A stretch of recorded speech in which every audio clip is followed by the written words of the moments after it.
While we are waiting for others to join the meeting, anyone can go ahead. You have any concern, any question, or anything at all, you can go ahead and unmute and ask your questions.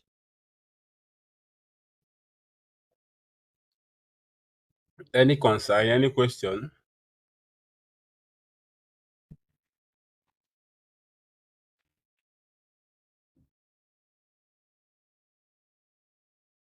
Anyone? Any question from anybody?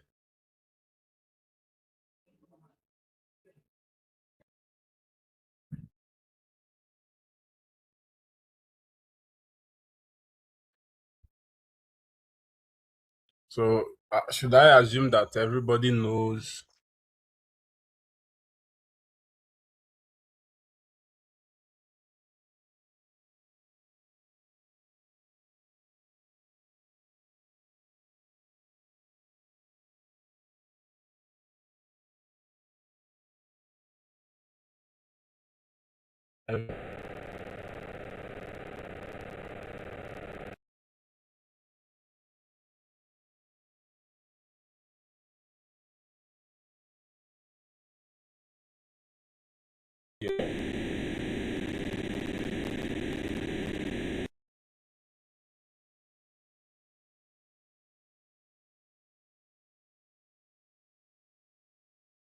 But then, according to this way, it like any issue.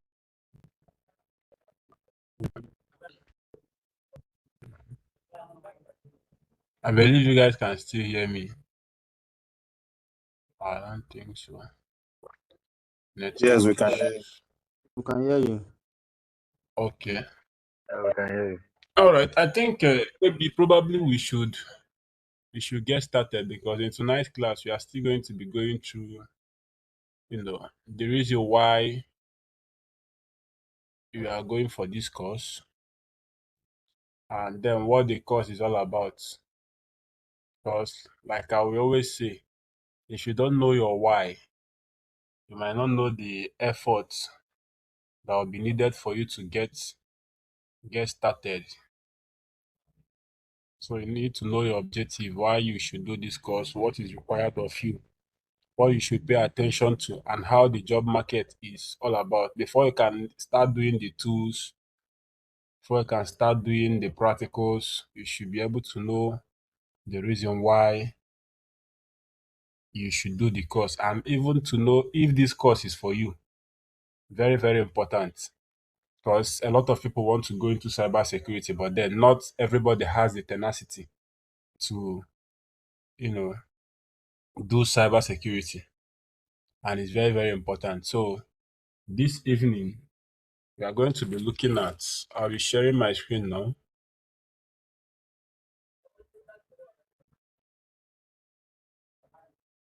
So we are going to be looking at why you should take this module, why you should take this course. So the module 2 is talking about why you should consider a career in cyber security or as a SOC analyst. Why should you do that? What kind of technology do you need to be aware of? So what kind of tools do you need to be aware of that you are going to be using in your day-to-day activities? If you have all these things in mind, I trust me that you are going to do very well in this course. Most people start up, even in business, most people start their business without any objective, without any goals, without even having a blueprint on where they want their business to go into. And in cybersecurity, a lot of people do that. Some people jump into practical, they want to start hacking, they want to start defending, they want to start doing all manner of things. But then they don't know why they are even doing what they are doing. So also you have to also know what type of job are available for you. So if you are studying a course in a university or if you are studying a course, you are in this class, you are doing cyber ops, you should be able to know the kind of job. So if I'm done with this certificate, what kind of job should I be targeting? Where can I find these jobs? Which companies are hiring for these roles? So those are the things you should be talking about before you can go into practical or so that you will not waste your time. If you don't have these details, you might end up wasting your time with all these things. All right. So you are going to be exploring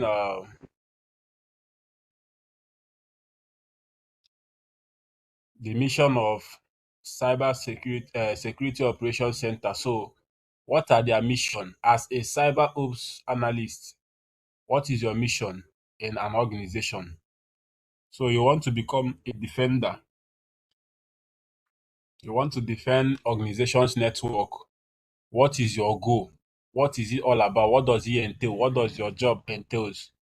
What kind of resources do you need to prepare for a role in this course? So we are going to be talking about all these things. All right. So yesterday, for some persons that we are part of yesterday before the net, you know, got cut off, we are talking about the element of a SOC. So remember, SOC is a brief of Security Operations Center. So the element of a SOC, what are the elements? What are the things you should, you know, look towards? So typically, organizations normally use, professionals like yourself and myself to provide, to defend their network. And then Security Operations Center is a niche that is very, very broad in what they do. So, and one of the things you'll be doing as a junior tier one SOC analyst is to monitor network traffics, is to monitor it and to analyze it. So, monitor and manage organization's network. That's what you'll be doing. You'll be when we start, you'll be seeing the tools you need to, be doing most of this job or your role. So, when we talk about SOC, Security Operations Center, you will know that there are two types. Like I said yesterday, we have the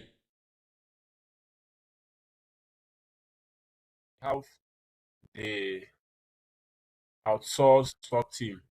So when we talk about in-house, is whereby a company like a bank have their own SOC analysts that work. They pay them. They work in their organization as part of their security team. Then we also have managed security services. So when a company don't want to risk it and they want to outsource this particular role of defending their network to a third party vendor, so we call them managed security services. So these people come in, they do the recruit, then they do the setup, everything about defending the organization's network. So they set it up and then the organization pays them and they also pay you as the analyst. And like I said yesterday, the most way a lot of people get into these roles are, one of your best opportunities and best chances is to go through the managed security services because they recruit all the time. They recruit all the time. So unlike the in-house, organizations don't recruit like that because there are a lot of scrutinies and all those stuff. But then for managed security services, these companies recruit all the time. So we are going to be looking at elements of a security operations center. So we have the process, we have the technology, and then we have the people. So when we talk about the people, we are talking about you and then other security personnel that will also be working with you, your supervisors, your managers. So those are the people in the SOC team. So job roles in SOC are rapidly evolving. So organizations need experts that can be able to defend their network. And then after this course, if you are going to start applying for roles, roles you should be looking out for is tier 1 alert analyst or junior SOC analyst or junior tier 1 analyst. So you will see jobs like that. At the end of this module, you are going to be making some research so that you will better understand what I'm talking about and the kind of job you will be doing or you should be applying after completing this course. So, tier 1 alert analysts are professionals that monitor incoming alerts, verify that a true incident has occurred, and then forward tickets to tier 2. So, as your role as a tier 1 analyst after completing this course is, so you monitor network traffic. So, in an organization, one of the things they do there is they make use of a tool called SIEM. You still get to know about it. They have a lot of them, but then the SIEM. So what SIEM does is uh it collates logs from firewall, from all the devices, from your endpoint devices and all the devices, intrusion detection system, intrusion prevention system, and all those. So it collects the logs, analyze them, and then display it in such a way that you can be able to work with these logs.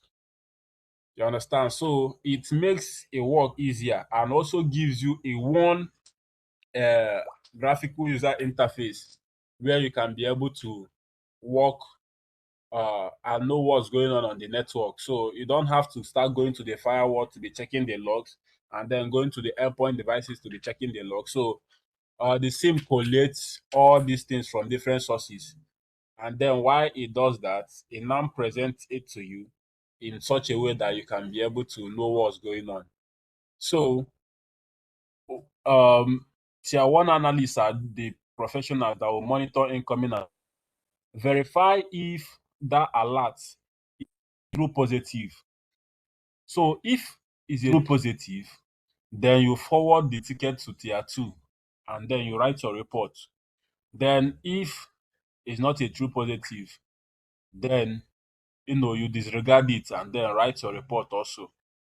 So that's what you are going to be doing because the SIM will be generating the firewall, the endpoint devices, and other network devices on the network will be generating thousands, if not millions, of logs. So most of them, maybe probably an employee in the marketing department tried their password more than three times, you know, and he failed, and then he generates that log and then send it there. So this one is not typically an attack.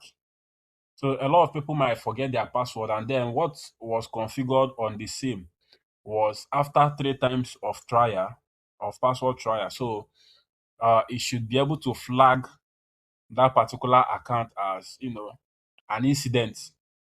So that's your role. So you should be able to be monitoring incoming alerts and then differentiate if this is actually an incident or an attack on your network or on the organization's network or just an employee, doing the basics. So that's one of the things. And then for the tier 2 incident responders, so we call them incident responders. So these are the people that will respond to incidents. So once you have already confirmed that an alert is a true positive or something is going on in the network, once you can be able to confirm that, so you escalate the situation to the tier 2 analysts, which we call the incident responders. So Steven is asking if this call is being recorded. Yes, it should. Yeah, it's being recorded. The call is being recorded. Yes, Okay. on record. All right. So then you now escalate to the incident responders, and then these are the people that will be responsible to go in and do a deep investigation about that particular incident and verify if this incident is actually what it is. And then if it is, they will now take the necessary action to, you know, uh, cover cover up the vulnerability or whatever it is. But then, we have, when it comes to hackers doing their normal thing, we have the people we call the advanced persistent threats, APTs. So these are people that they already mastered your network. If they gain access to your network, it's very, very difficult for you to kick them out, because they will create a lot of doors, create a lot of loopholes for them to get in. So for most of the attack, the incident responders might not be able to, after doing a deep investigation and see that I cannot be able to do this. So they will now escalate it to the you know, uh third people in the team, which we call the threat hunters. So these are people that are very, very skilled. They are experts. They know about the network, they know about the endpoints, they know about threat intelligence, they know about malware and then reverse engineering. So these are the experts. So once this thing are being escalated, once this incident is being escalated, so these people will now start tracing whether it's a malware, where it is coming from, the systems that have been compromised, and every other thing. And then, remediate whatever thing it is and kick it out of the network. So those are the level. Then you can now go and you now see the SOC manager. So these are the professionals that manages all the resources of the SOC. So they are the overall head of the SOC department. So the tier one, two, and three report to the SOC manager. So they are in charge of the team, the department. So that's how it is. So, and as a SOC, as a tier one analyst, so your goal is to be able to monitor incoming alerts, and also this is also a career pathway for you, because once you start as a tier one, with time you start, doing the jobs of the tier two. That's how you grow and become a tier two incident responder. And that's how people grow from this, because cybersecurity is you can navigate, you don't just come into cybersecurity and then you stay in one particular place. No. You can, even from being a tier one, after a couple of years mastering what you have been doing, you can move into tier two, then from tier two to tier three. And that's how these things work. So this course is to prepare you for the position of a tier one analyst. So as also known as a cybersecurity analyst or cyber ops associate. So whichever one you call it. So it prepares you. So as you can see from the diagram, you can see the frontliners will be yourself and your team members. So you see the tier one analysts, they are the face of the network. So they are the one that analyze and then check the incoming alerts. And then if there is anything that looks suspicious, they escalate it to the tier two. And then the tier two, if they can't handle it, they escalate it to their tier three, and then to the SOC manager and all that. So that's the roadmap. So you have the process in the SOC. So when we talk about the process is, we are just talking about you know the ticketing system, like I said, the same. So the ticketing systems, the things you need to do, the way you should go ahead to investigate most of these incidents once you're able to see it. So, like I said, most of these software generates thousands, if not millions, of alerts, which most of them can be false alarm. So your job is for you to, you know, investigate and then know if it's a true positive or a false positive, and then know the actions you have to take once you have been able to verify is a true positive. So that's one of the process. So if a ticket cannot be solved, the cybersecurity analyst will forward the ticket to a tier two.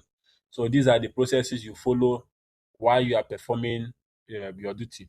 So this is the process you follow. So the policies involve how to go about when an incident happen, the things you should do, the person you should communicate. That's the process. So that's the process in the SOC, in the Security Operations Center. So that's it. So you know who to escalate to and all that. So roles of the people in the Security Operations Center.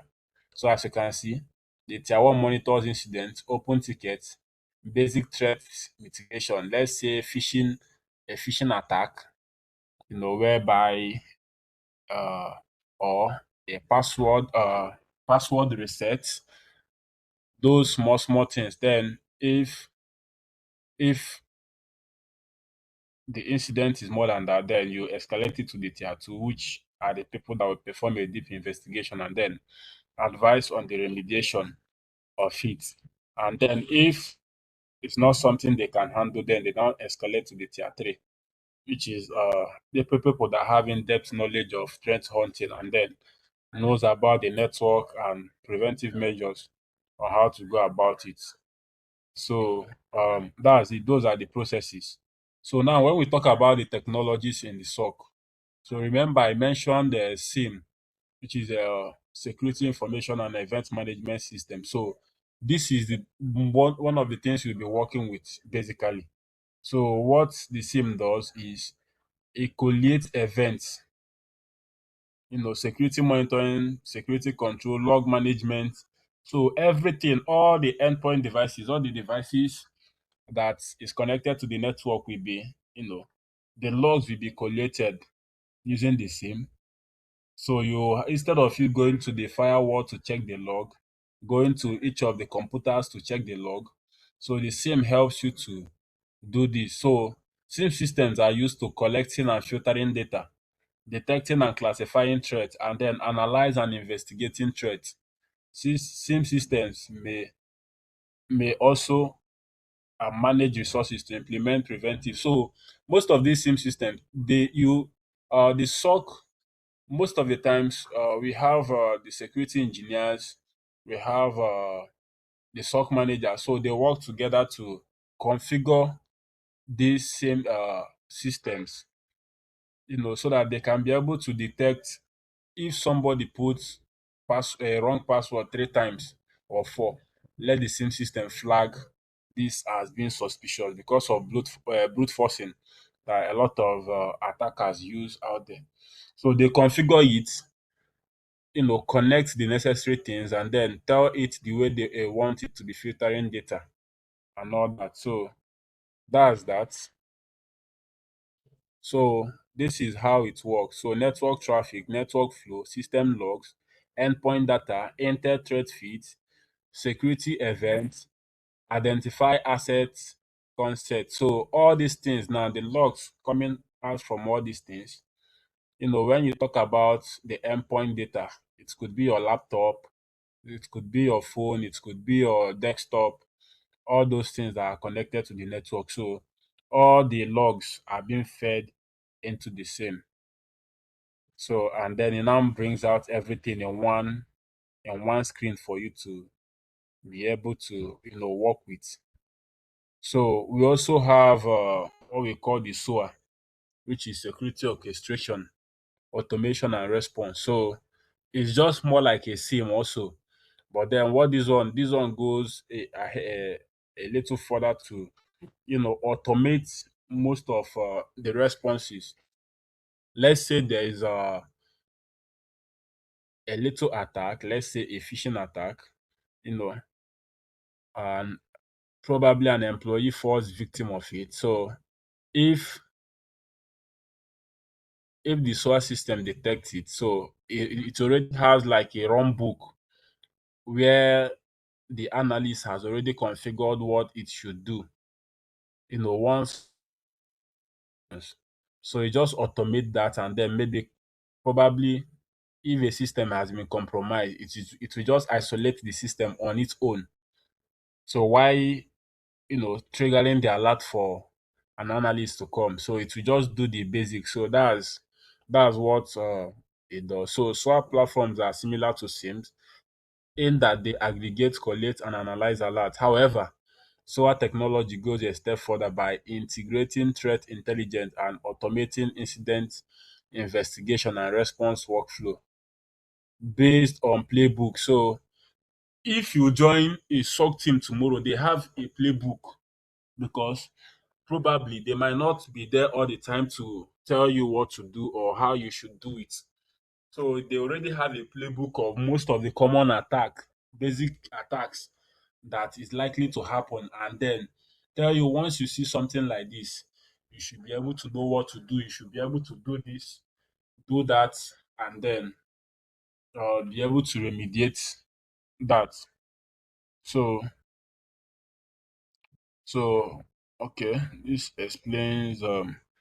So SOA security platform gather alarm data from each component of the system, provide tools that enable cases to be researched, assessed, and investigated. So you can also go ahead to make your research and compare the SIEM and also the SOA, their differences, and then most of the times you'll be using the both of them. So now remember what we are talking about for you to understand what SOC analyst is all about. A SOC analyst, their job role, what you should be expecting after this course. How is the job market like? If you start a job, what are the things you should be familiar with before then? Because those are the things you'll be working with. So another of the things you should be aware of, we have what we call the SOC metrics. So a SOC metrics is more like a KPI system that allows you to know what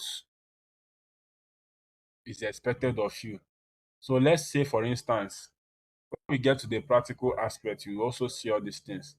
So a SOC is critically important to the security of an organization. So whether the SOC is internal to an organization or providing service to multiple organizations, it is important to understand how well the SOC is functioning. So like I said, you guys are the front liners. You guys are the front liners. So if you compromise, definitely every other thing in the organization compromises. So most of the times the metrics helps the SOC team or the analyst to be able to do what they are supposed to do on time. It's more like keeping a tab on you. So let's say, for instance, for people that has worked in the banking sector, you will know that, or worked in an IT environment, you will know that once an incident is being logged, so there's a time frame on when you should be able to, accept it, when you should be able to start the job, and when you're expected to finish it. So that time frame and all that is called the SOC metrics. When we are talking about when we talk about uh, Security Operations Center. So, so there are five metrics that are being used in the SOC in Security Operations Center. So this one of them is dwell time. So the length of time that threat actors have access to a network before they are detected and their access is stopped. So the time it will take a threat actor to have access to your network, to the organization's network, and then for you as one of the SOC team or a tier one analyst to detect it and then escalate it and then it's being solved if it's not something you can be able to do on yourself. So that's what we call the dwell time. And it is very, very important that if they give 1 hour for these things to be done, meaning that you have to be on your system at all times, monitoring at all times. So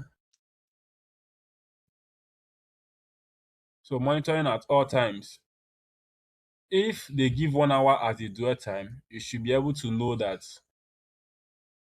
after the 1 hour and you are not able to detect a threat actor, then the organization is already exposed to risk because these things has been analyzed that a threat actor is supposed to do this within so and so time, and that's how it has also been crafted that they should be able to stop these people at this so and so time. So that's the dwell time. So we have the mean time to detect. So the average time that it takes for the SOC personnel to identify valid security incidents have occurred in the network. So when you go to the SIEM, you will see most of the incident that will happen, the SIEM will log them as an alert. So the time the SIEM logs this alert and the time you accept it and start working on them, so that's the mean time to detect. So the time the SIEM logs it and then the time you have been able to accept this alert, and then you now find out that this alert is a true positive. That's what we call the mean time to detect. I hope you guys are taking notes. I hope you can still hear me. Yes, we can still hear you. All right, so that's that. So we also have the mean time to respond. So the average time that it takes to stop and remediate a security incident. So that's what we know as the mean time to respond. So the time it will take you to stop and then provide solution for an incident. So, and remember, once the alert is being logged, the time has already started. Once the SIM logs the alert, so it means that's when it detects this particular alert, and then the time it takes you to respond and then provide remediation. That's what we call the mean time to respond. So we have the mean time to contain also. So the time required to stop the incident from causing further damage to the system or data. So that's also known as the mean time to contain. So if a system is being compromised, the time it takes you to isolate this particular system and then stop the incident from maybe exfiltrating data out of the system or to commit further harm to this system. So that's what we know as the mean time to contain. So when you join as a SOC team, you will see these things often, and this is where they use to judge how efficient or how effective you are as a SOC personnel. Because this is where they will use to give you your scores, whether you are doing bad, you are doing good, whether you are being proactive. So these are the categories they use to judge if you know what you are doing. So because you are supposed to be able to be meeting up to most of these things most of the time. So normally you have your tier two, your supervisors, people you can always approach in most of the cases if you get confused or feel like you need more clarity. So we have the time to control. So the time required to stop the spread of a malware in a network. So if a threat actor, you know, executes a malware or sends a malware via a computer, and the time it takes for you to stop it from spreading all over the network by you containing the particular uh, system that has been compromised and then stopping it from spreading, that's the time to control. So um, that's it. So we have the enterprise and managed security services. So for medium and large network, the organization will benefit from implementing an enterprise level SOC. The SOC can be a complete in-house solution like we talked about. However, many larger organizations will outsource at least part of the SOC operations to a security solution provider. So most of the times, organizations don't want to take the risk. You know, they don't want to take the risk, so they outsource these things to people that knows what they are doing, and then sign an SLA agreement with them and pay them to do this. So most of the organizations outsource this particular role. So for other companies to be able to do that. So these are one of most of the Cisco teams that provide most of these services. So you have the Cisco SmartNet. You can read it. I believe you guys have access to this course. So then, when we talk about the DevSecOps, so which stands for Development, Security, and Operations. So it is a practice that integrates security into the development and operation. So most of the times, before now, most companies or most programmers, so they build a particular software or they build a particular app, and then they don't integrate, they don't even consider. Most of the time, security is being considered after the development has been made.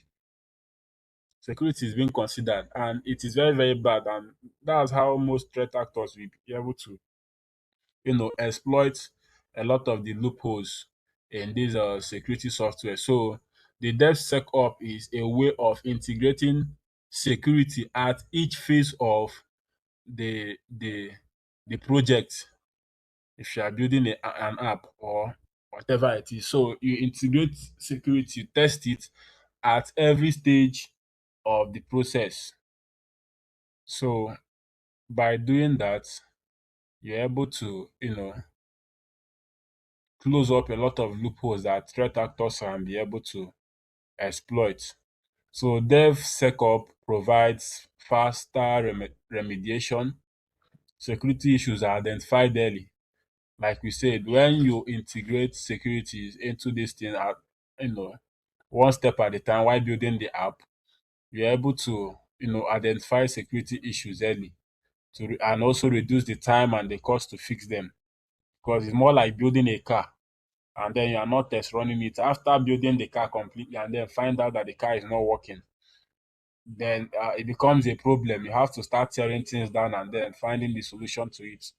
And that's why many people prefer the agile process, when agile methodology, when it comes to building, for people that are into DevOps and all that. So because the agile process allows you to, test as you go. You test, you build, you test, you build, you test, and until you complete it. So it also helps you to reduce risk. Continuous security check minimize the chances of vulnerability, making it to production, and also increased efficiency. So automating security tasks allows team to focus on their core responsibilities while ensuring that security is not neglected. So, and then you have the improved collaboration. So security is a shared responsibility, improving communication and teamwork between developers, security, and operations team. So that's that. So you have security and versus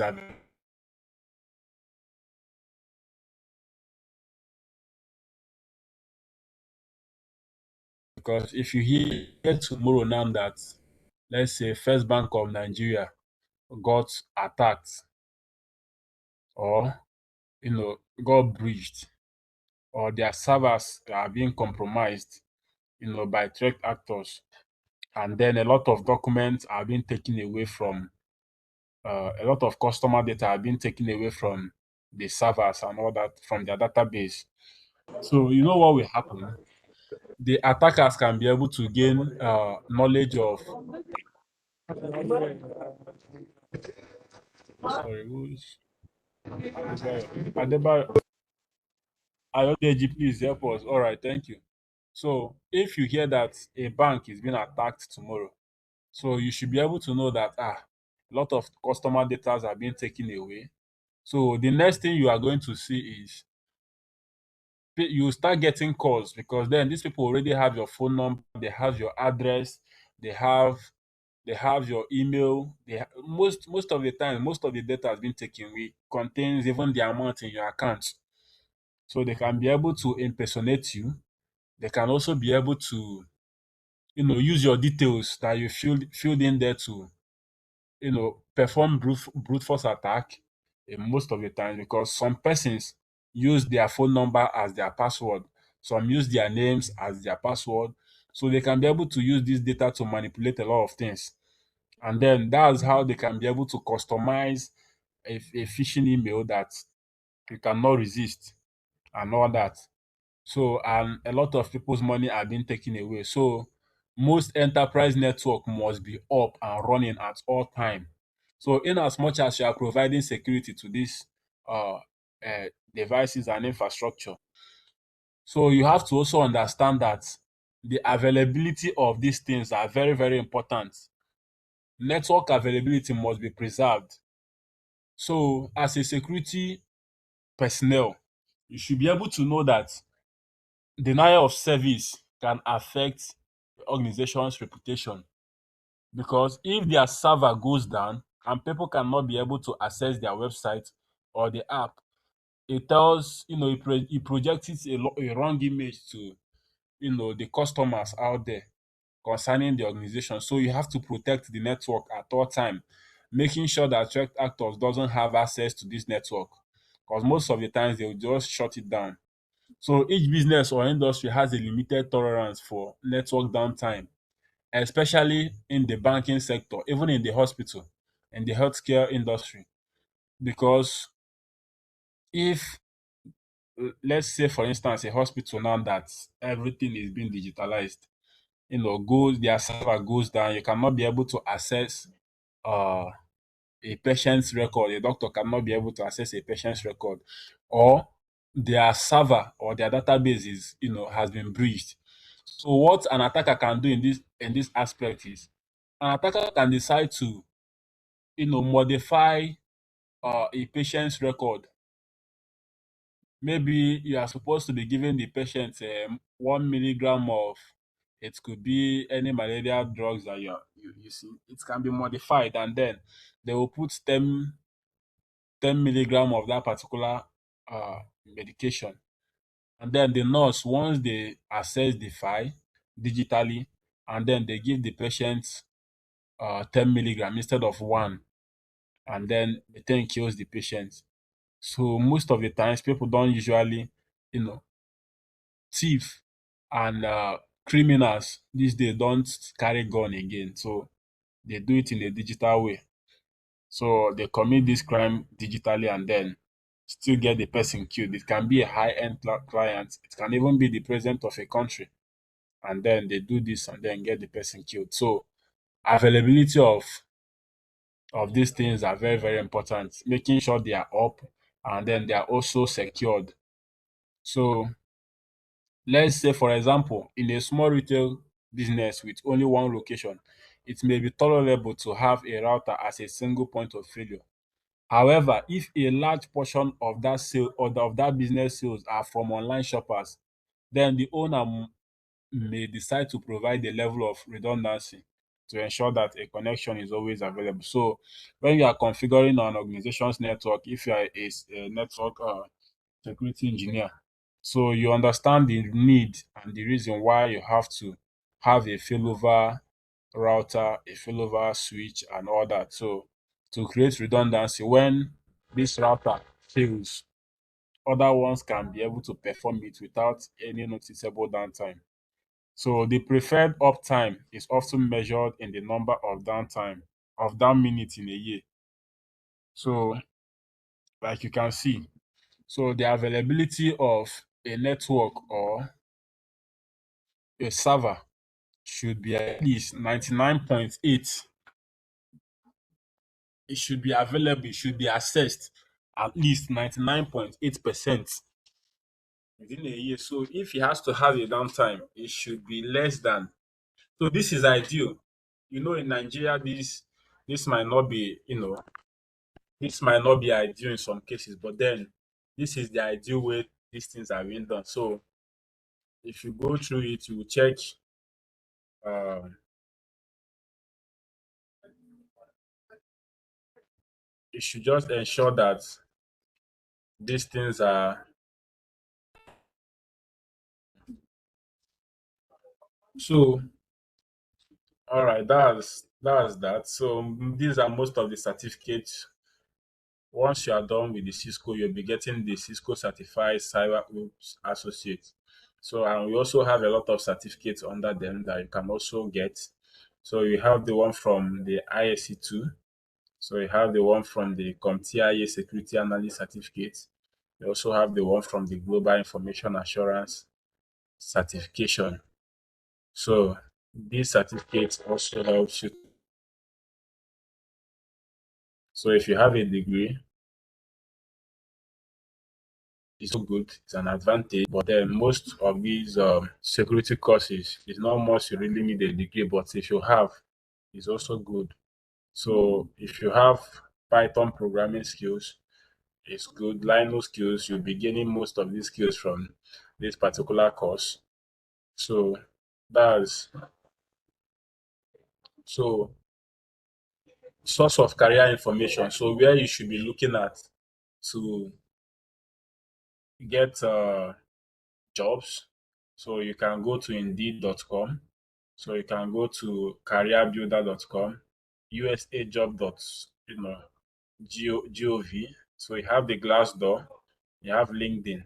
So these are the places you can be able to look for job. Once you are done with this course, you should be able to go and check it out. So getting if you want to get more experience, it is very, very advisable that you go for internship. So you can also get internship opportunities from these places also. You can get it from LinkedIn, so you can get it from Indeed, so and all that. So you can also get scholarships and then awards. Also temporary agencies. So your first job normally, if you have no experience in cybersecurity field, then you will most likely look for a company that is willing to train you for a position similar to tier one.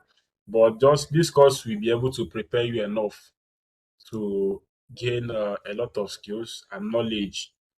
So even if you don't have any prior knowledge of cybersecurity by now, by the end of this course, if you follow it through, you should be able to get a wealth of knowledge that can kick you started immediately from it. So we are going to be doing an assignment.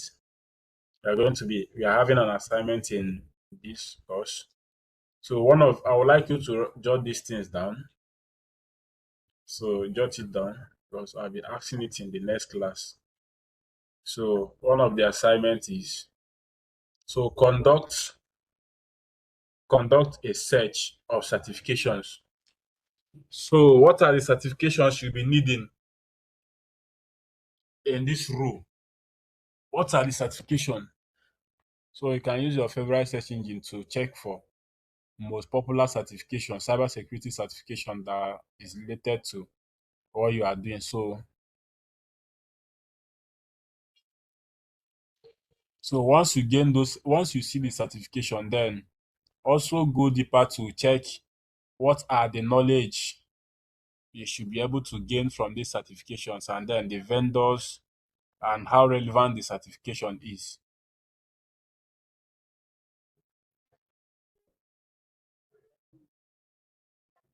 So another thing, the second assignment is investigate positions available within cybersecurity. When I mean cybersecurity, is we are talking about cyber ops, so which is also a SOC analyst, a junior SOC analyst or a tier one SOC analyst. So investigate positions available within this field. So like I showed you earlier, you can always use Indeed, you can use Glassdoor, you can use LinkedIn to check these things out. So once you do, check what are the salary ranges. What are the salary ranges you should be looking out for if you have your first job? So check like 5 to 10 of them of different job job roles in this field, and then what are the salary ranges? Like I said earlier, if you don't have an objective, if you don't have an end goal, then probably nothing will be driving you to do your course. Cybersecurity is lucrative, and I see one of the misconception I've heard a lot of the time is saturated. And I can also tell you the truth. Many of the people that say that cybersecurity is saturated, a lot of people, they don't know it. If cybersecurity is saturated by now, why are companies also like in USA as of 2025 that the companies in the United States are they need like there are vacancies of 250,000 or more positions available to be recruited. So you see a lot of people coming online to talk about cybersecurity is this. A lot of them don't practice. It's just more like a noise. So if you're able to give yourself the task, if you understand all these things, give yourself the task to sit on these things, So this assignment just opens your eyes to know what your expectations are, know your why you are doing this course, what you attempt to achieve. Then you now know the amount of effort you are willing to put into this course. So then also check what are the most common qualifications required by employers. What are the most common qualifications required? What industry certifications are required by these employers? So what are the common qualifications and then what industry certification are required by these employers?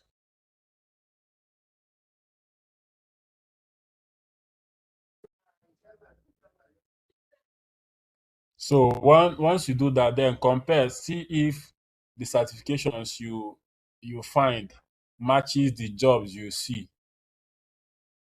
Maybe in Glassdoor, the job is, let's say, for instance, Security Plus is one of the common certifications you will see. So check if it's what is required from most of the job that you saw being listed. So these things helps you to prepare your mind and all that. So that's it. So we are going to be stopping here this evening. The goal of tonight's class is to understand what you are going into and then what is required of you to do. So if you know your why, you know understand better what is required of you to do for you to be able to get what you are looking.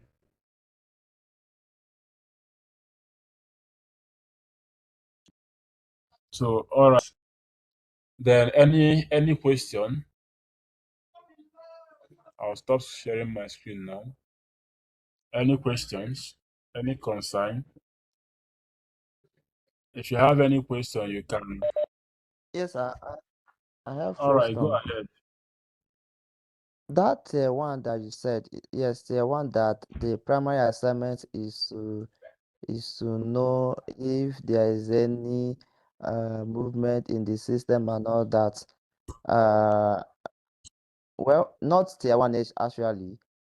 In the history and the completion of the cyber security in this our own level, how are we going to know that computer has been compromised and that because you said that time duration, a bit dwell time that the hacker or somebody that is trying to penetrate what's it called, the system, that they have a particular time, then we that we're supposed to stop them, we also have a particular time. Now how are we going to know that they are trying to compromise the website or a computer in our office?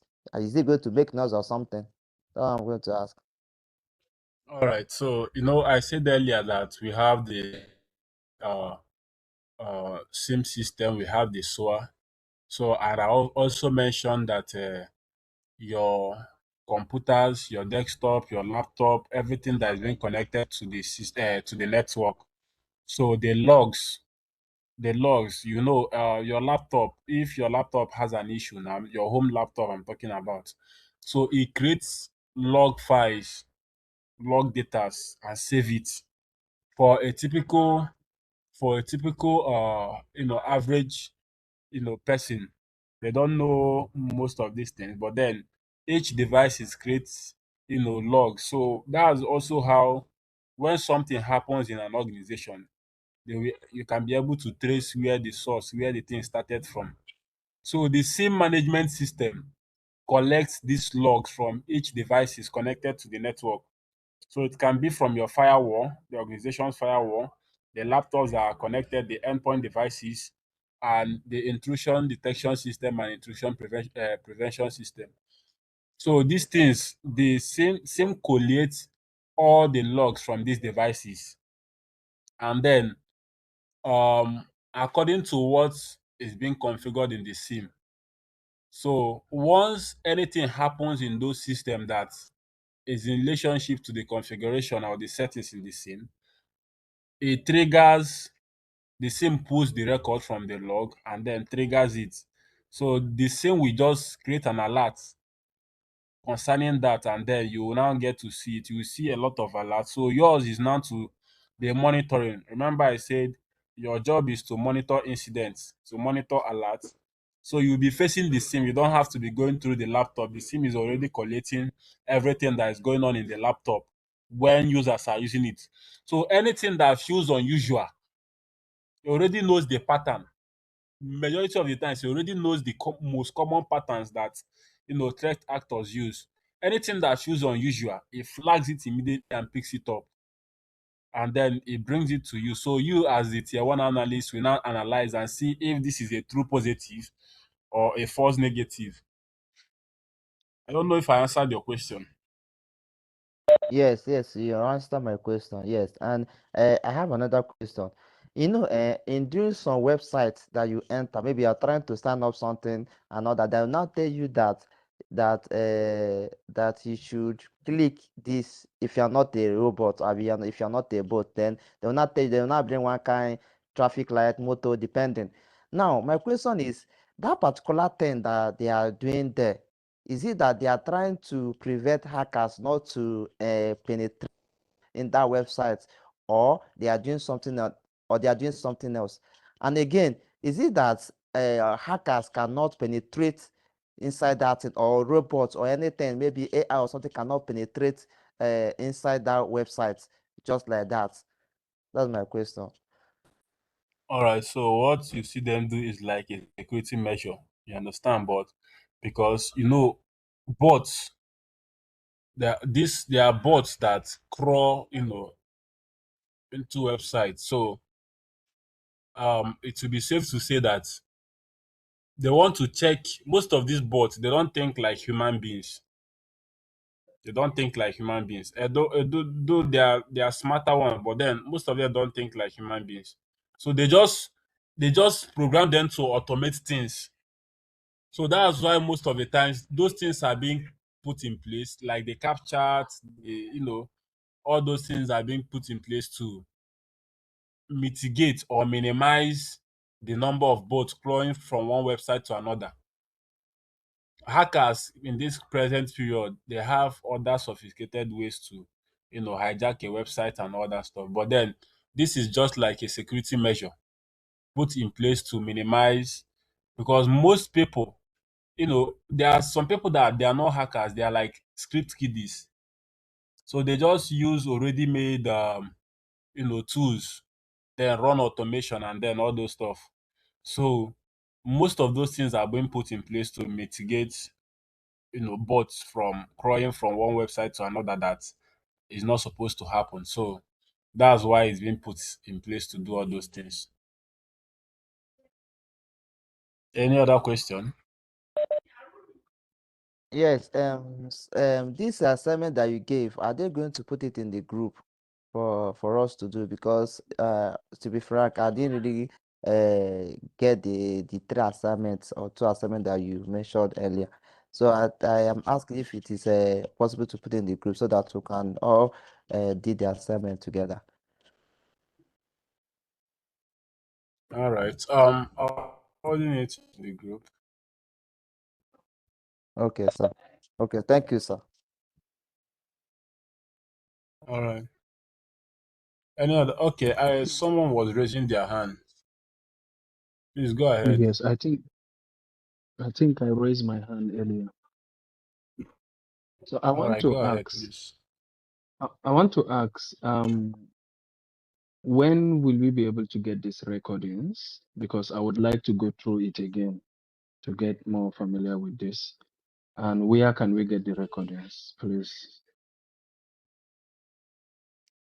Okay. I think this will be communicated. Mr. Bina, please. You want to help us? Yeah, the recording will be sent tomorrow. Is it through the group chat or email? It will be dropped in the group chat and hopefully through email, via email as well. Okay, thank you. All right, welcome. I think someone else was raising their hand. You can go ahead. Hello, good Hi, evening, good sir. evening, sir.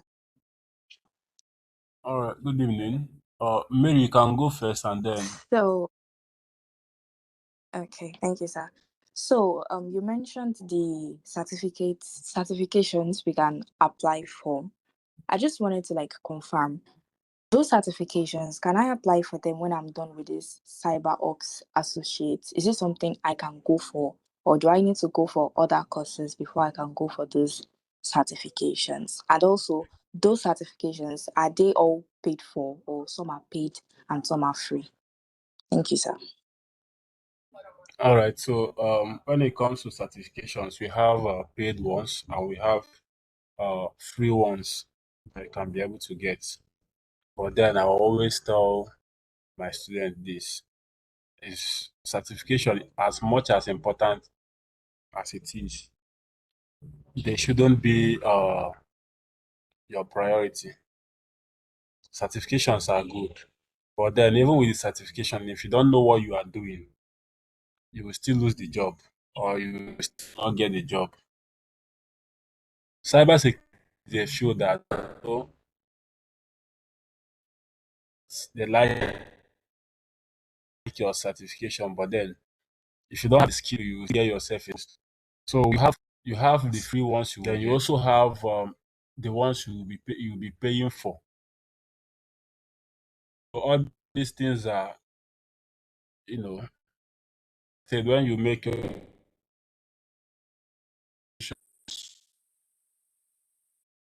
need, starting with this one, there are other ones. So you can always go for more. Then you gain the knowledge, then you move to the paid ones also. Because different roles also requires different certification. So if you don't want to stop in one place, you start, you want to also sitting in roles, keep on getting certification. So there are some certification that will position you better, to get some certain roles or some certain jobs.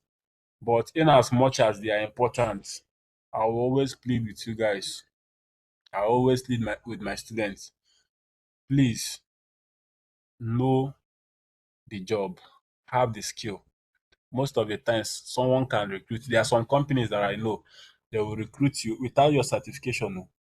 They are willing to take the risk to get you into the team and then pay for you to get the certifications.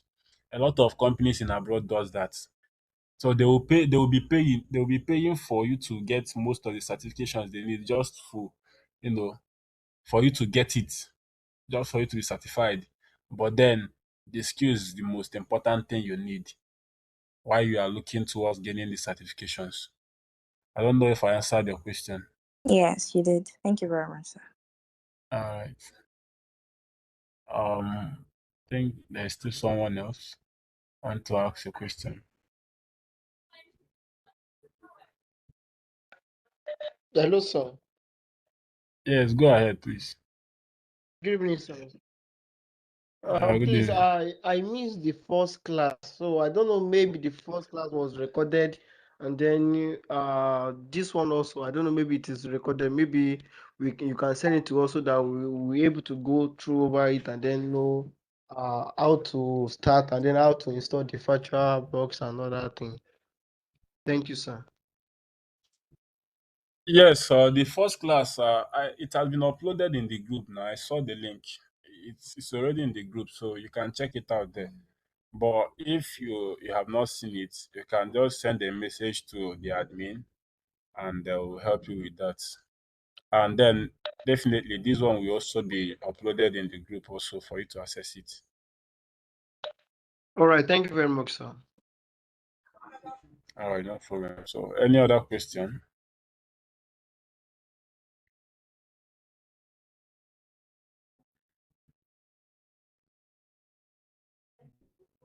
Any question? All right. So, I believe all of us here has access to the course. I want to encourage each and every one of you, please maximize the opportunity you have to, you know, go through the course. I like it when people do these studies and then go ahead of even the instructor to ask questions. these are the things that makes you to stand out. So do the course, go ahead and do it, and then before our next meeting, you'll have a lot of questions that we can help you to clarify and then get you started. All right. So I also believe that I've had a situation whereby even before the end of the course, a lot of people have already gained internship in different organizations, that give them access to come and intern and then practice these things real life and see how it is. So please, I want to encourage us to don't miss any module. Don't miss any module. Like I said, if you know your objective, if you know your why, you can be able to make better decisions and then structure your time in a way that you can be able to get something out of it. All right. In the absence of no further questions, we can call it a night. Mr. Bin, any other thing? I think there is nothing. The I don't know if Mr. Favor is still here. Hello, Mr. Favor. Okay, maybe he's not here. So I wanted to confirm whether the next class will still be on Wednesday. And then for somebody that was requesting for the recording of the first class, I think it is pinned in the group there. If you can check the pin message, you see a recording of the first class. I think that is on. We'll share information about the next class in the group once it is confirmed.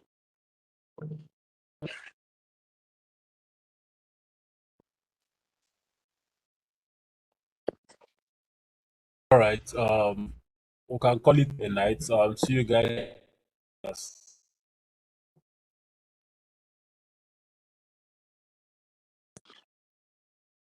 Good night, everyone. Thank you for attending the class. Yes, sir. See you later. All right. Thank you, sir. Good night. Good night. Thank you very much, sir. You're welcome. Thank you.